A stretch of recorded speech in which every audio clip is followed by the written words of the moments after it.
Hello students, BSc first year.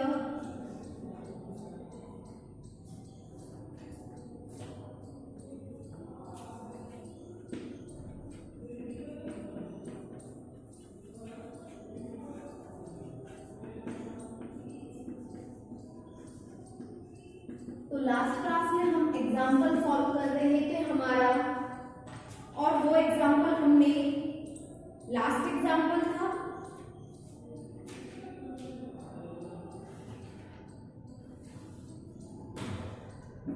और उसी example में हमने क्या किया था कि यहाँ पर हमने दो ढाल निकाली, दो स्लोप कैलकुलेट किए, दोनों को मल्टीप्लाई किया और उसकी वैल्यू किसके इक्वल थी? -1 के इक्वल थी।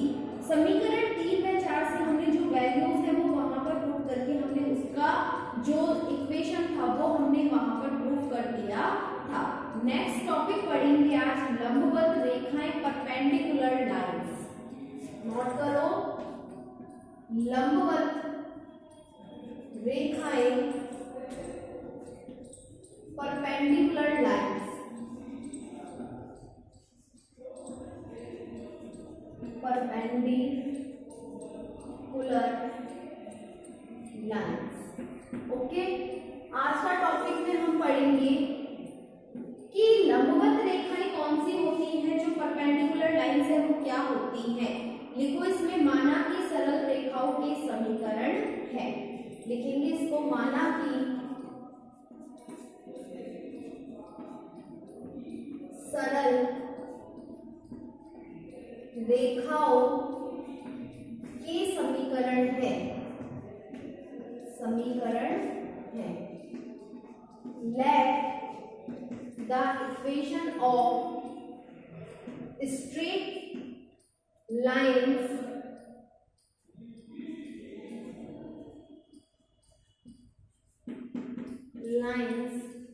be। तो क्या होता है, L/R = A cos theta plus B sin theta equation number first. क्या हो गया? L/R = A cos theta plus B cos theta. और इसी के साथ हमने एक इक्वेशन और लिखी है इसकी, L'/R = A' cos theta plus B' sin theta, equation number 2। Okay, note करो यहां तक। इसके बाद हम क्या करेंगे, समीकरण 1 और 2 में अगर हम वैल्यू कुछ मानते हैं और उन वैल्यूज को हम यहाँ मानकर इसमें रखते हैं तो देखते हैं कि किस तरह से हमारा समीकरण चेंज हो जाता है। लिखेंगे आगे, समीकरण 1 में A = K cos अल्फा और B = K sin अल्फा लेने पर हम पाते हैं कि means in equation first we put A = K cos alpha, B = K sin alpha, then we get L/R = K cos theta minus alpha। अब ये आप लोग सोचोगे कि किस तरह से सीधा लिख दिया है, तो मैं आपको इसको सॉल्व करके समझाती हूँ। ठीक है, इस तरह से नहीं लिखेंगे, हम इसको सॉल्व करेंगे। तो L/R = A की वैल्यू पुट करो, क्या है? K cos अल्फा और cos थीटा। B की value K sin alpha, sin theta.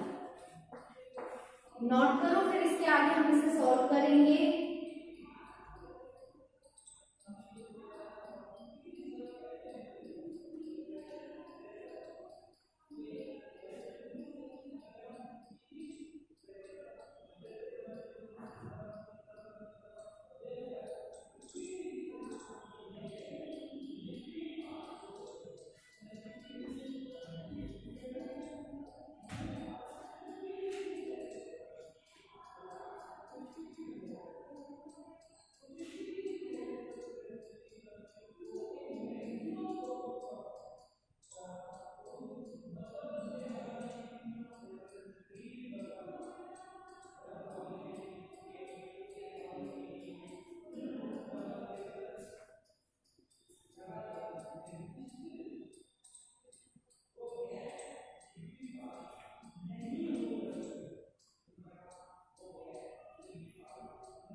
Common क्या है, के कॉमन है, तो हम क्या करेंगे, के कॉमन ले लेते हैं नेक्स्ट स्टेप में।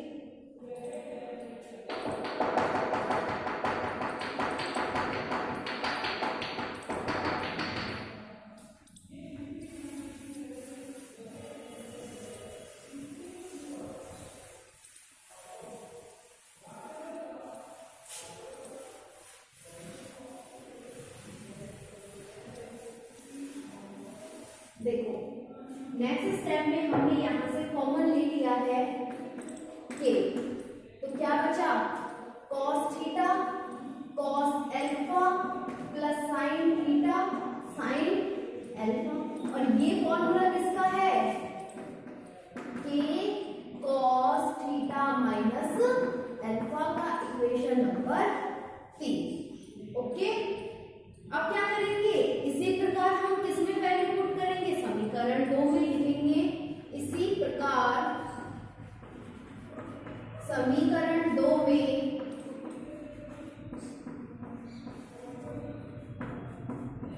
a dash equal to k dash cos theta cos alpha व b dash equal to k dash sine alpha लेने पर हम पाते हैं कि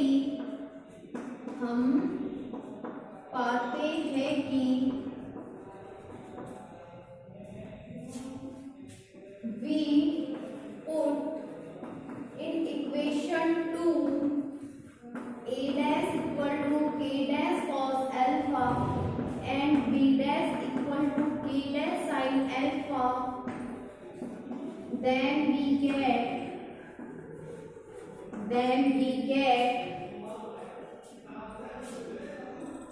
L dash upon R equal to k dash cos alpha cos theta plus k dash sin alpha sin theta। L dash upon R equal to क्या common है, k dash common है, cos alpha cos theta sin alpha sin theta, तो ये formula again किसका हो गया, L dash upon R equal to K dash cos theta minus alpha. समीकरण number 4 note करो यहाँ तक इसे।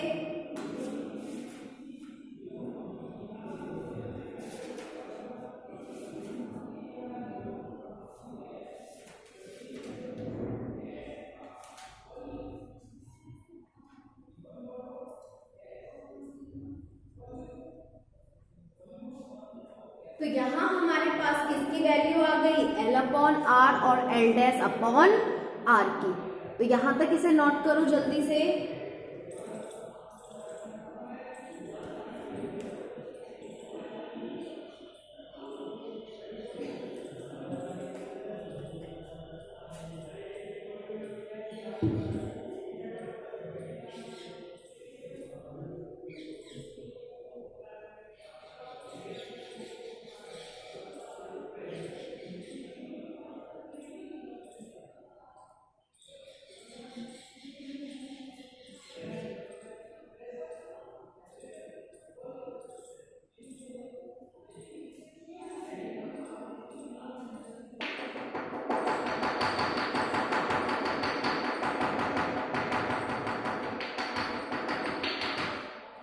आगे देखो अब,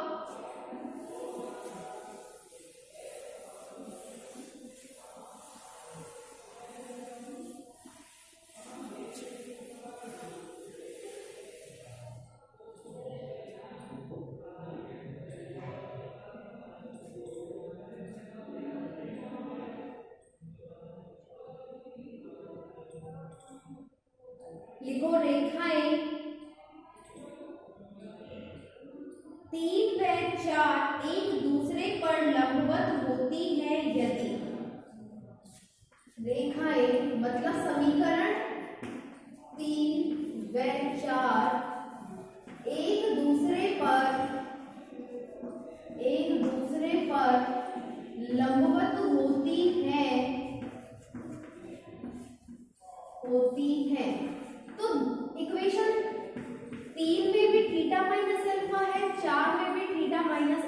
है। तो ये लंबवत परपेंडिकुलर कब होती है? जब इसका मान किसके बराबर होगा? π/2 के। तो क्या हो जाएगा? एक दूसरे के लंबवत होती है। लिखेंगे lines 3 and 4 are perpendicular on each other, then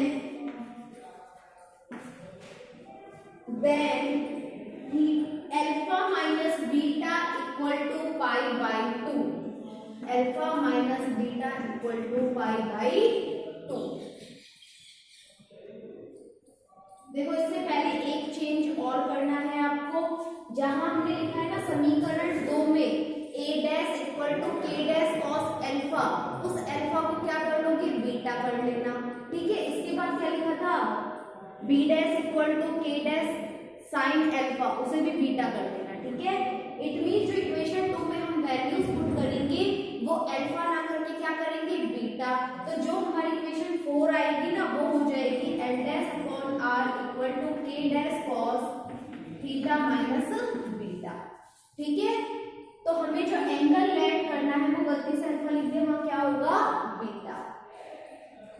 तो वहां पर क्या पुट कर लोगे? बीटा पुट कर लोगे। ठीक है, तो alpha minus beta equal to कितना हो गया? π/2। तो यहाँ से अगर बीटा की वैल्यू कैलकुलेट करें तो क्या हो जाएगी? अल्फा माइनस का π/2 कितना हो जाएगा? Alpha minus π/2। बीटा का मान समीकरण 4 में रखने पर, बीटा का मान समीकरण 4 में रखने पर तो देखो इक्वेशन 4 क्या है? Put the value of beta in equation 4। l dash upon r equal to k dash cos क्या था? Theta minus beta. Theta minus beta की वैल्यू अल्फा माइनस का π/2। हमने क्या किया? जो बीटा की वैल्यू कैलकुलेट करी है उसे हमने पुट कर दिया। अब क्या करेंगे? ये वाला ब्रैकेट ओपन करेंगे तो l dash upon r equal to k dash cos theta minus का अल्फा प्लस का π/2। तो π/2 किसमें चेंज हो जाएगा? प्लस के चिन्ह में चेंज हो जाएगा। तो यहां से हम इसे सॉल्व करेंगे। नोट करो पहले से यहां तक।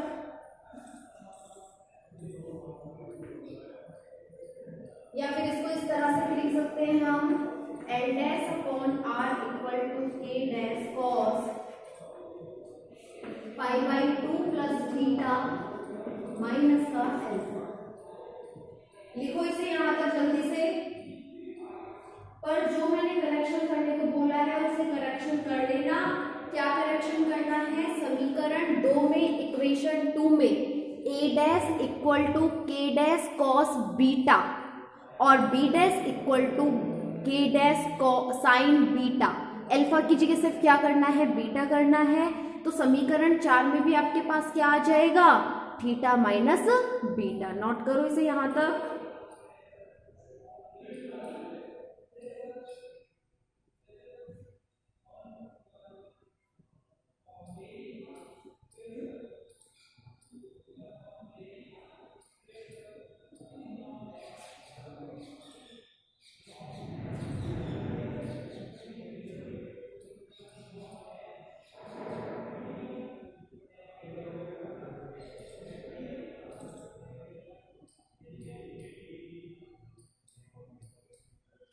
तो यहाँ जो π/2 प्लस थीटा है उसे a मान लो और जो अल्फा है उसे b मान लो।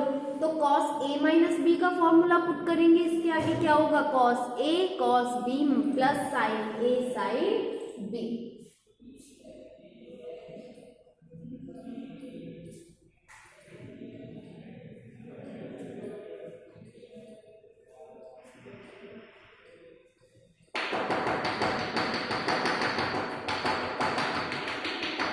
आगे देखो अब इसे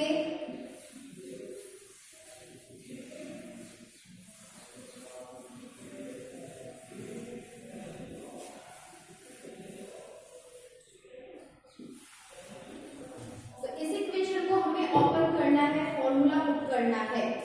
तो N dash upon R equal to K dash, इसको तो मान लो ए और इसे मान लो बी।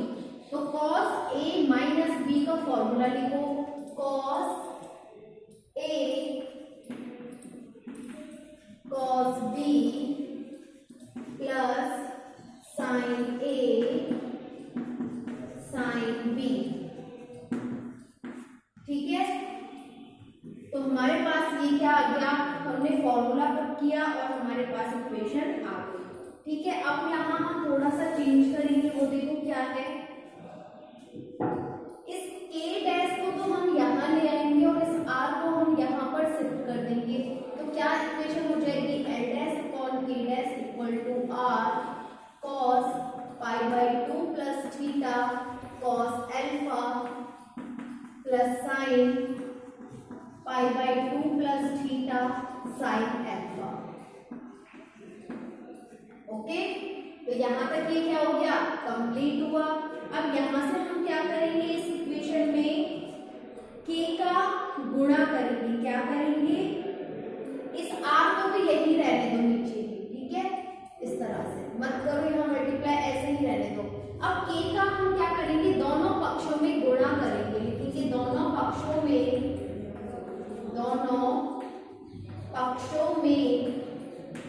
k से गुणा करने पर, k से गुणा करने पर multiply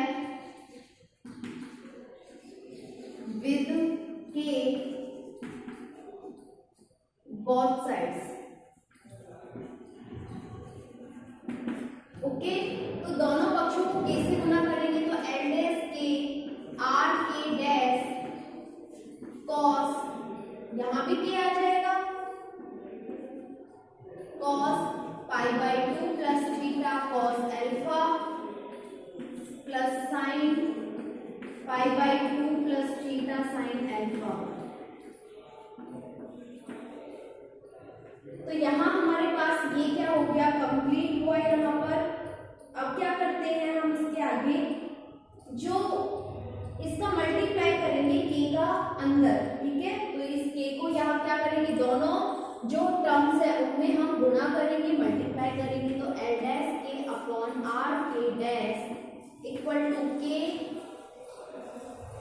cos pi by 2 plus theta k cos alpha plus sine pi by 2 plus theta k sine alpha.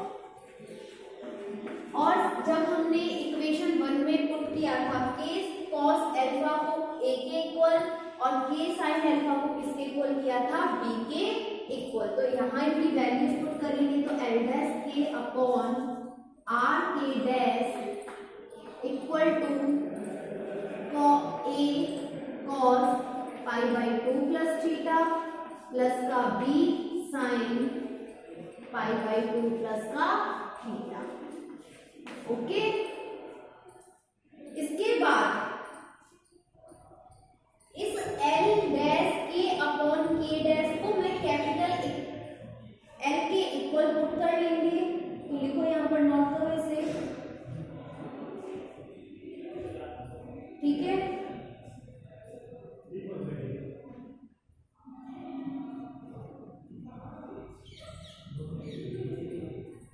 तो जो हमारा एंगल है वो किसमें चेंज हो गया, पाई by 2 plus theta pi by 2 plus theta. तो जो आपकी इक्वेशन नंबर 3 है ना, इक्वेशन नंबर 1, उस इक्वेशन नंबर में थीटा है और यहाँ इस थीटा में कितना जुड़ गया, पाई बाई 2। तो मतलब एक और ये वाली इक्वेशन एक दूसरे के लंबवत है, मींस परपेंडिकुलर लाइंस है। क्यों, क्योंकि दोनों में किसका डिफरेंस है, जो एंगल है कौन है उसमें कितने का अंतर है, पाई बाई 2। और पाई बाई 2 क्या होता है, हमारी लंबवत रेखा होती है, परपेंडिकुलर लाइन होती है। नोट करो इसे, एक लाइन और रहेगा इस टॉपिक में, फिर हम नेक्स्ट टॉपिक करेंगे।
या लैट, तो ये वैल्यू किसके इक्वल हो गई, एल के equal, L upon R A cos pi by 2 plus theta plus B sine pi by 2 plus theta.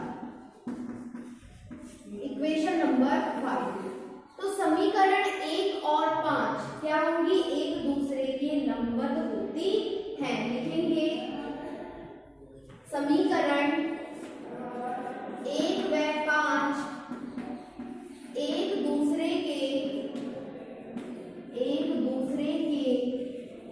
लंबवत होती हैं, लंबवत होती हैं। It means equation first and fifth is perpendicular to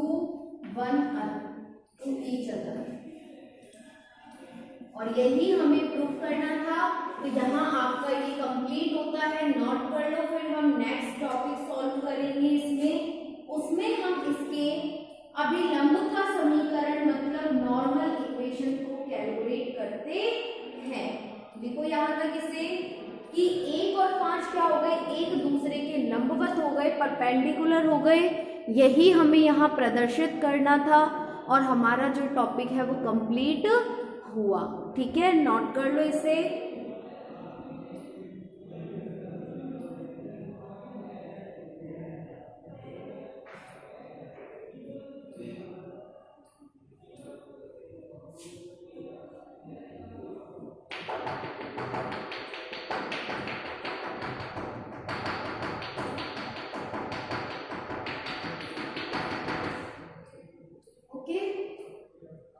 कर लिया ना?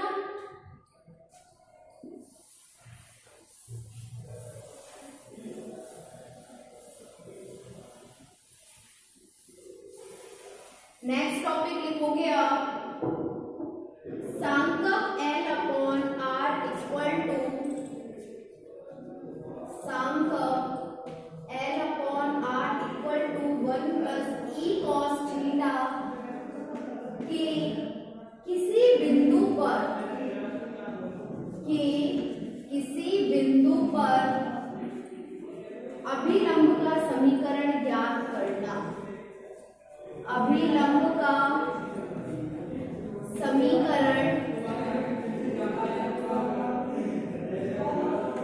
ज्ञात करना। To find the equation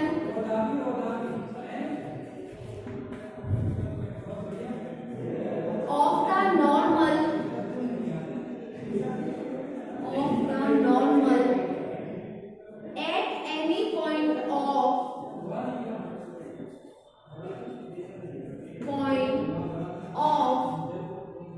a conic L upon R equal to 1 plus e cos theta। लिखो इसमें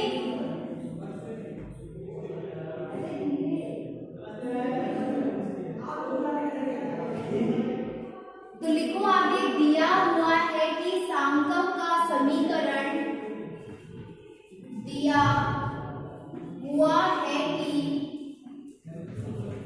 सांकप का समीकरण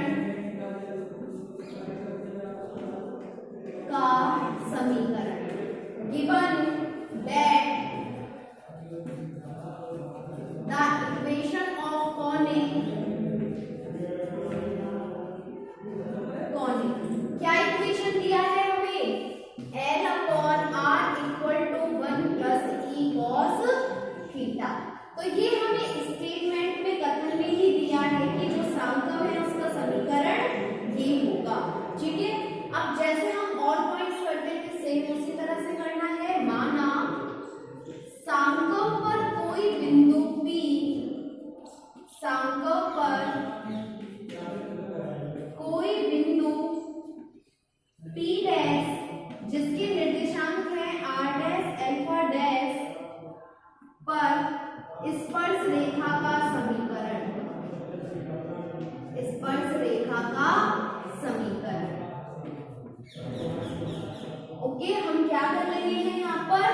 हमने सांकव पर कॉनिक पर कोई एक बिंदु लिया, इसको r डैश अल्फा डैश ना करके r1 अल्फा 1 कर दो, ठीक है। जो ये हमारा कॉनिक है, इस कॉनिक में हमने एक बिंदु क्या लिया है, p डैश लिया, जिसके निर्देशांक कितने हैं, r1 अल्फा 1। इसके लिए हमें क्या करना है, इसकी स्पर्श रेखा का समीकरण लिखना है। तो लिखेंगे let the equation of tangent line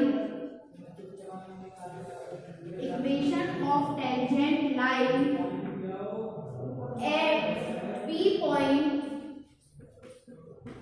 on lies on conic। तो टेंजेंट लाइन का इक्वेशन क्या होता है, e cos theta plus cos theta minus alpha.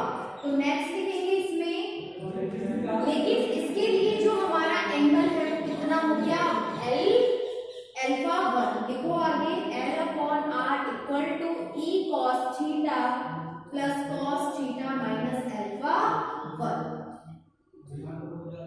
यहां तक नोट करो इससे पहले।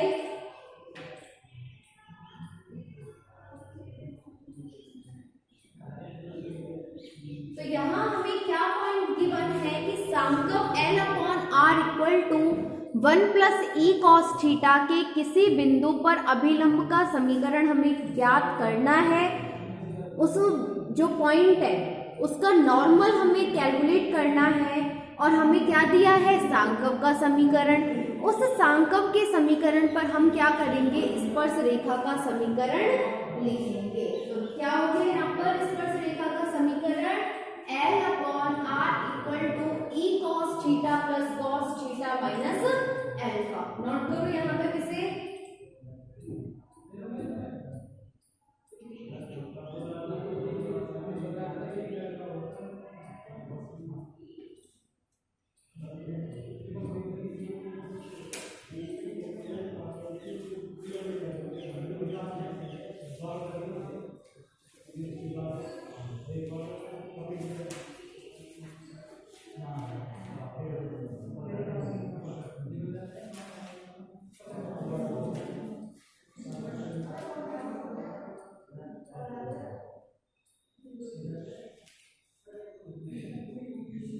करो अब इसमें आगे।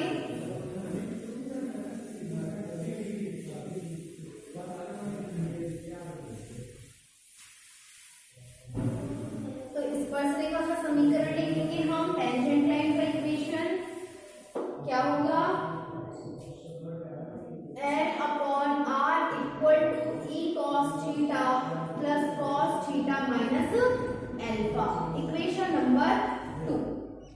अब ये जो समीकरण 2 है, अगर इसके हम लंबवत रेखाएं खींचते हैं तो क्या होगा, जो ये कोण है इसमें कितना जुड़ जाएगा, प्लस का π/2। इससे पहले वाले पॉइंट में हमने देखा था। लिखो समीकरण 2 के लंबवत रेखा का समीकरण, समीकरण 2 के लंबवत रेखा का समीकरण, लंबवत रेखा का समीकरण, the equation of perpendicular line, perpendicular line of equation 2, of equation 2। तो क्या चेंज करना है, ये जो l है ये चेंज हो जाता है कैपिटल L में, e cos कितना l हो जाता है यहाँ पर, थीटा की जगह π/2 प्लस का cos थीटा प्लस π/2 माइनस का अल्फा। समीकरण नंबर 3। तो हमारे पास दो इक्वेशन आ गई, समीकरण 2 और 3। लिखो यदि समीकरण 3,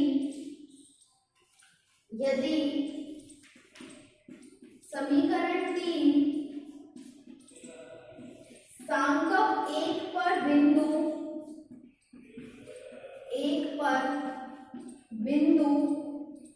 P r1 अल्फा 1 पर अभिलंब है तो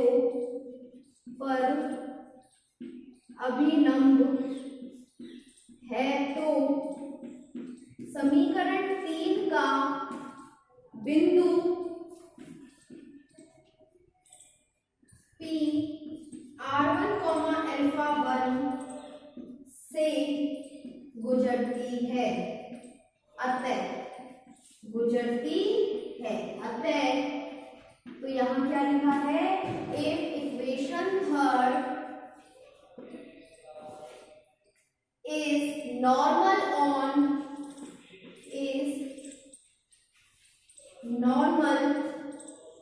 eight point P dash r1, alpha 1 on conic equation first, then equation third passes from P dash point so। अब हम कह रहे हैं कि जो समीकरण 3 है ये क्या करेगी, समीकरण 1 से गुजरेगी, मतलब उसको कट करेगी। दोनों लाइनें एक दूसरे से कब गुजरेंगी, जब जो समीकरण 3 को हम आगे बढ़ाते हैं, इसकी लाइन को हम क्या करेंगे, इंक्रीज करेंगे, तो ये क्या होगी, समीकरण 1 से क्या हो जाएगी, गुजर जाती है। देखो यहाँ तक, इसे नोट करो यहाँ तक।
तो यहाँ तक इसे नोट करो, नेक्स्ट क्लास में हम इससे आगे डिस्कस करते हैं।